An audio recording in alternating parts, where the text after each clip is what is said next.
नमस्कार दोस्तों, स्वागत और अभिनंदन है आपकी अपनी तक्षशिला एकेडमी जोधपुर की ऑनलाइन क्लासेज में।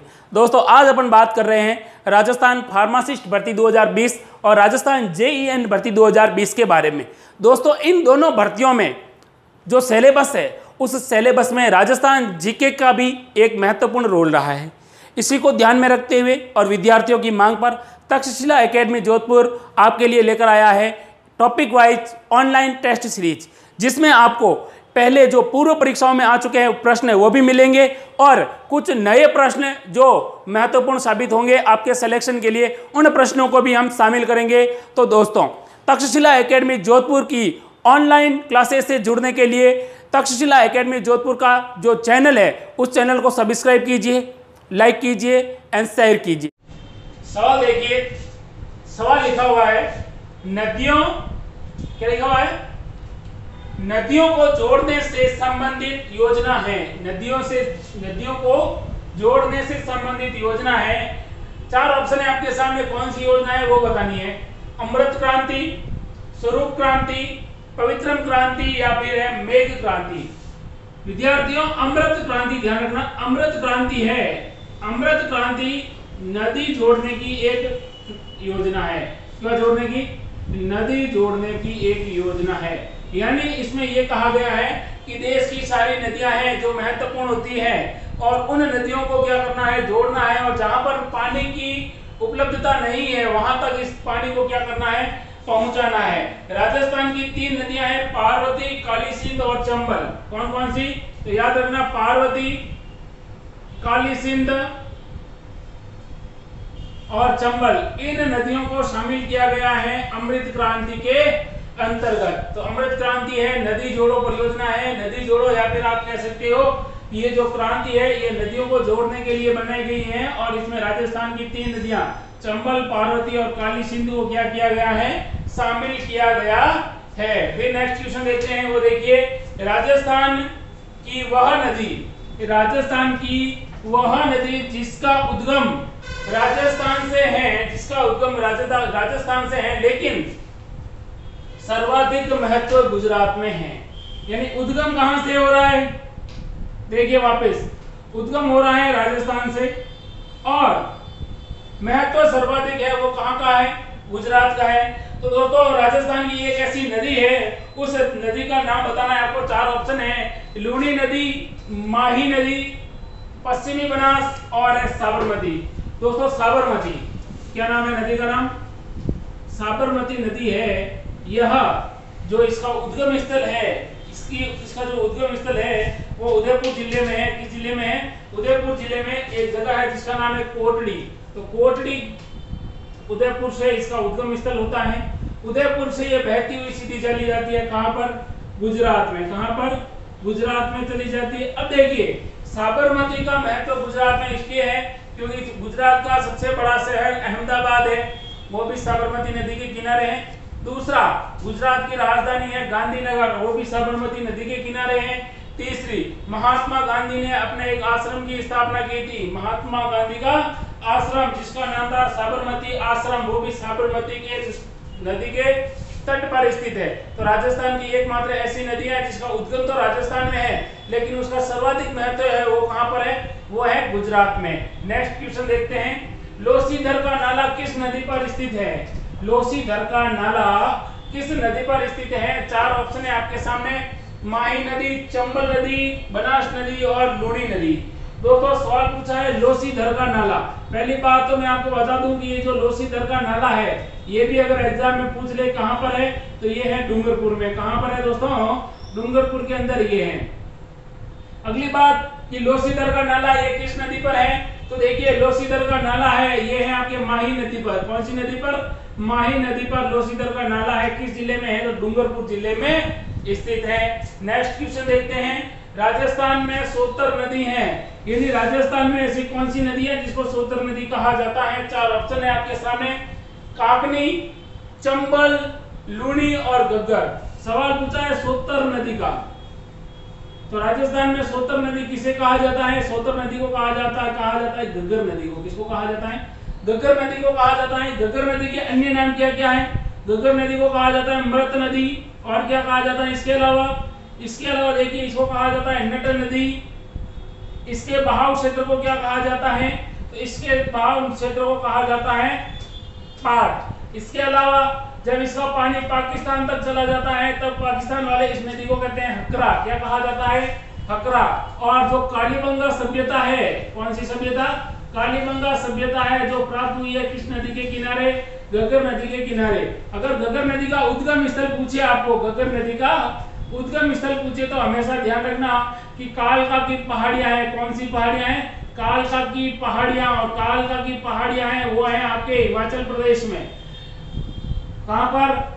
हिमाचल प्रदेश के अंदर से इसका उद्गम होता है। ये आंतरिक प्रवाह की नदी और राजस्थान के गंगानगर और हनुमानगढ़ जिले में बहती है। कहां पर? गंगानगर और हनुमानगढ़ 2 जिलों में यह बहती है। तो ध्यान रखना, सोतर नदी, मृत नदी, नट नदी या फिर पाट या हकरा नदी किसे कहा जाता है?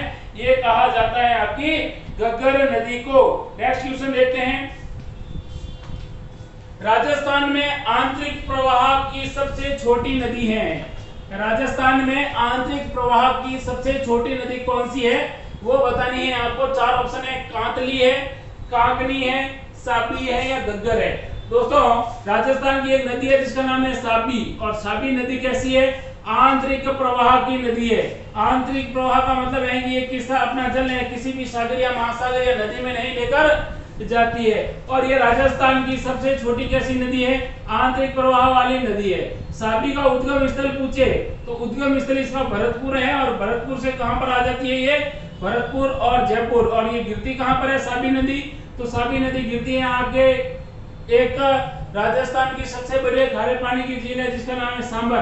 तो सांबर नदी में अपना पानी लेकर जाती है। और आंतरिक प्रवाह की सबसे छोटी नदी है वो है साबी नदी।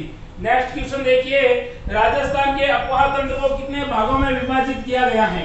राजस्थान का जो अफवाह तंत्र है इसको कितने भागों में विभाजित किया गया है वो बताना है। 4 ऑप्शन है, 2, 4, 3 या फिर 5। तो राजस्थान में अफवाह तंत्र का मतलब ये होता है कि नदियों का जो बहाव क्षेत्र होता है उसको अफवाह तंत्र कहा जाता है। और राजस्थान का जो अफवाह तंत्र कभी भी एग्जाम में पूछे कि कितने प्रकार का है, बिल्कुल 3 प्रकार का है। पहला कौन सा है? पहला है आंतरिक प्रवाह। कौन सा प्रवाह? आंतरिक प्रवाह वाला। दूसरा कौन सा है?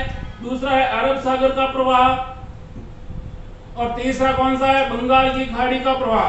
बंगाल की खाड़ी का प्रवाह। आप कहोगे कि सर ये आपने क्या लिखा, समझ में नहीं आया, तो सुन लीजिए।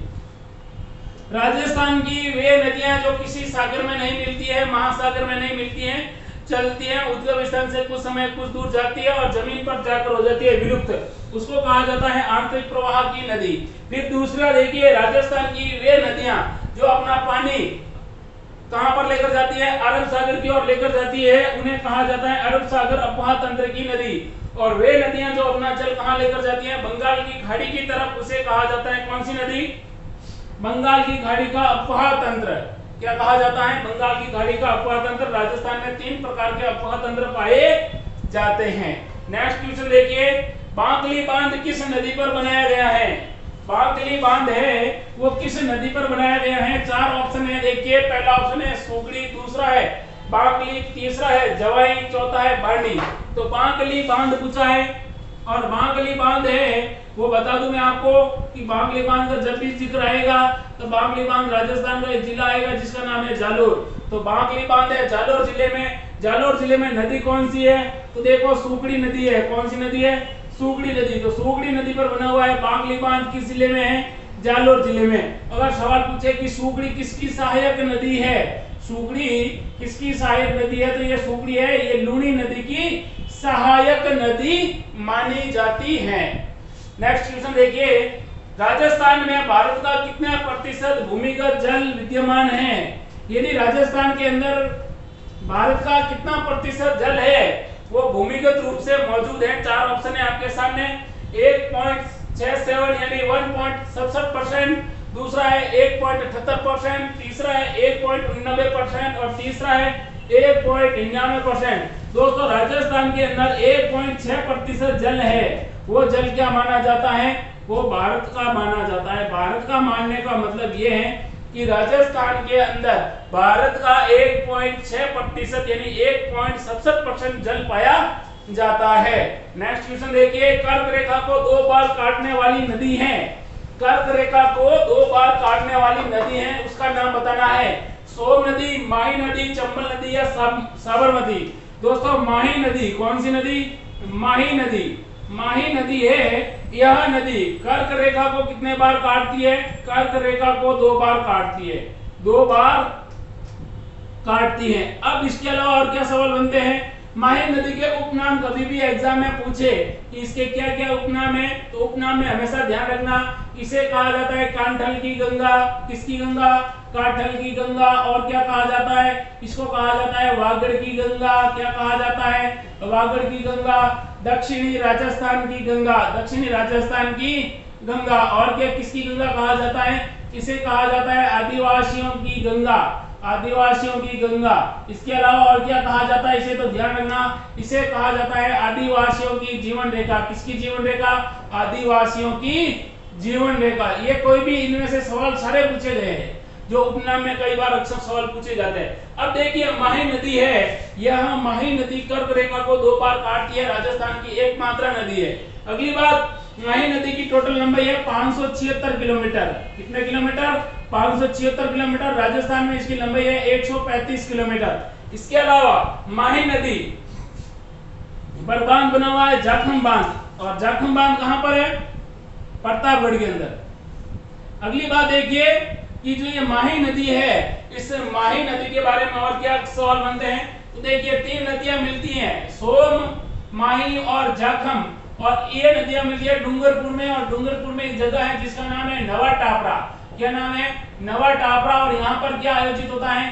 त्रिवेणी संगम। त्रिवेणी संगम का मतलब है कि यहाँ पर एक महादेव जी का मंदिर है जिसको कहा जाता है शीतलेश्वर महादेव मंदिर। राजस्थान का एकमात्र मंदिर है जिसके अंदर जो खंडित शिवलिंग है उसकी पूजा की जाती है, और इसे क्या कहा जाता है? बेणेश्वर मेला कहा जाता है। और बेणेश्वर मेले के अंदर ध्यान रखना कि इसे कहा जाता है आदिवासियों का कुंभ। किसका कुंभ कहा जाता है? आदिवासियों का कुंभ कहा जाता है। इसके अलावा ध्यान रखना कि माही नदी है, इस माही नदी पर जो बहाव क्षेत्र है, उन बहाव क्षेत्र में 56 गांव आते हैं, और 56 गांव के मैदानी भाग वाले जो हिस्से आते हैं उन्हें कहा जाता है 56 का मैदान। क्या कहा जाता है? 56 का मैदान कहा जाता है। फिर देखिए अगला सवाल, शेरगढ़ अभ्यारण्य किस नदी पर स्थित है?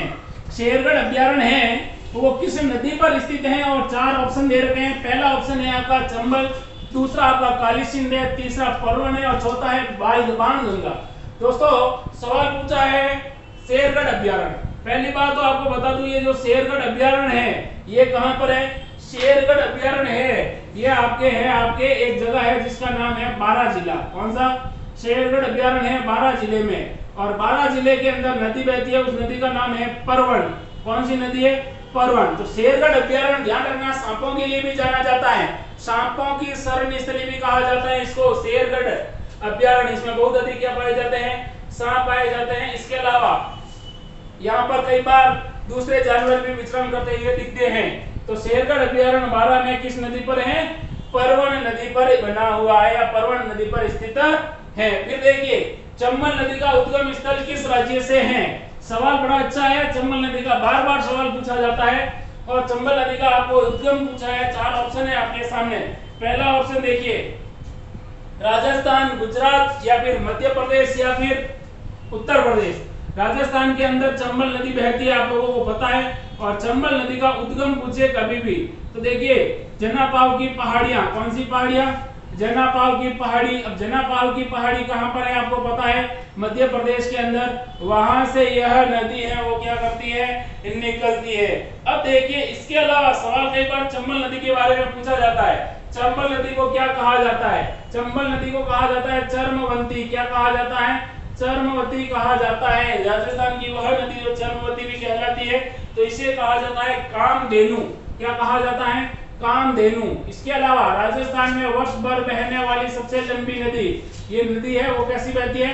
पूरे साल भर बहती है, वर्ष भर बहती है और पूरे साल बहती है, इसीलिए कहा जाता है राजस्थान में बहने वाली सबसे लंबी नदी, 966 किलोमीटर इसकी टोटल लंबाई है। इसके अलावा इस नदी पर 4 बांध है, 4 में से 3 बांध है वो राजस्थान के अंदर बने हुए हैं, 3 बांध है वो राजस्थान के अंदर बने हुए हैं। चंबल नदी किसके लिए प्रसिद्ध है? तो यह बीहड़ों के लिए प्रसिद्ध है। इसके अलावा चंबल नदी है वो रास्ता बदलने के लिए भी प्रसिद्ध है। कभी भी जब इसके अंदर बाढ़ आती है तो इसका रास्ता बदल जाता है और ये खतरनाक प्रवृत्ति के अंदर दिखाई पड़ती है। इसके अलावा चंबल के अंदर चंबल घड़ियाल अभयारण्य भी स्थित है। चंबल नदी के किनारे आपको पता होगा कोटा शहर बसा हुआ है, केशोरायपाटन बूंदी बसा हुआ है।